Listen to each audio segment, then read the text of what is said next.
வணக்கம் நண்பா. கோட் படம் தளபதி ஃபேன்ஸ் எல்லாத்துக்குமே மிகப்பெரிய ஒரு வரப்பிரசாதம் அப்படின்னே சொல்லலாம். லியோ படத்துக்கு எந்த அளவுக்கு ஹைப் இருந்துச்சோ அந்த அளவுக்கு கோட் படத்துக்கு பார்த்தீங்கன்னா யாருமே கொடுக்கல. ஸோ யாருமே பார்த்தீங்கன்னா எதிர்பார்க்கல இந்த அளவுக்கு பார்த்தீங்கன்னா கோட் படம் வருமா அப்படின்றது. ஏன்னு பார்த்தோம்னா இதில் வந்து டேரக்டர் முதல் விஷயமா பார்த்தீங்கன்னா எல்லாருமே பார்க்கப்படுறாங்க. அது மட்டும் இல்லாமல் எல்சியூ அப்படின்ற மாதிரி கான்செப்ட் லியோ படத்துக்குள்ள இருந்தது. ஆனால் இந்த படத்துக்கு பார்த்தீங்கன்னா அந்த மாதிரி எதுவுமே கிடையாது அப்படின்றது ஆல்ரெடி எல்லாத்துக்குமே தெரியும். அதனால தான் பார்த்தீங்கன்னா இந்த படத்துக்கு வந்து ப்ரொமோஷன் எதுவுமே அந்த அளவுக்கு பெரிய அளவில் பண்ணல. லியோ படத்துக்கு பார்த்தீங்கன்னா எக்கச்சக்கமான ப்ரொமோஷன் எல்லாமே பண்ணாங்க. அப்படி பண்ணியுமே பார்த்தீங்கன்னா படம் கண்டென்ட் பார்த்தீங்கன்னா சில இடத்துல வந்து லேக் ஆயிடுச்சு. ஸோ நெகட்டிவ் ரிவ்யூஸ் பார்த்தீங்கன்னா சொல்லிக்கிட்டு இருந்திருக்காங்க. ஆனால் வந்து கோட் படத்துக்கு பார்த்தீங்கன்னா யாருமே இதுவரையிலும் எந்த ஒரு நெகட்டிவ் ரிவ்யூஸுமே சொல்லலை.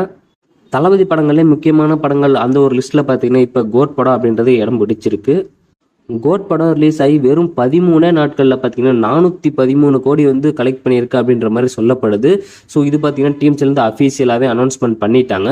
இது மட்டும் இல்லாமல் மலேசியாவில் பார்த்தீங்கன்னா ஜெயிலர் படத்தோட லைஃப் டைம் கலெக்ஷனை வந்து கோட் படம் வெறும் 13 நாட்களில் வந்து பீட் பண்ணிருச்சு அப்படின்ற மாதிரி சொல்லப்படுது. ஸோ அதுக்கான ப்ரூஃப் தான் பார்த்தீங்கன்னா நீங்கள் வந்து இப்போ பார்த்துக்கிட்டு இருக்கீங்க. இதுதான் பார்த்தீங்கன்னா இப்போ சோசியல் மீடியாத்திலுமே அதிகமாக ஷேர் பண்ணிக்கிட்டு இருக்காங்க.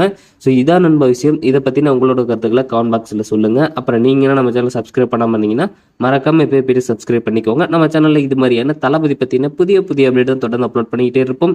ஸோ நன்றி, வணக்கம்.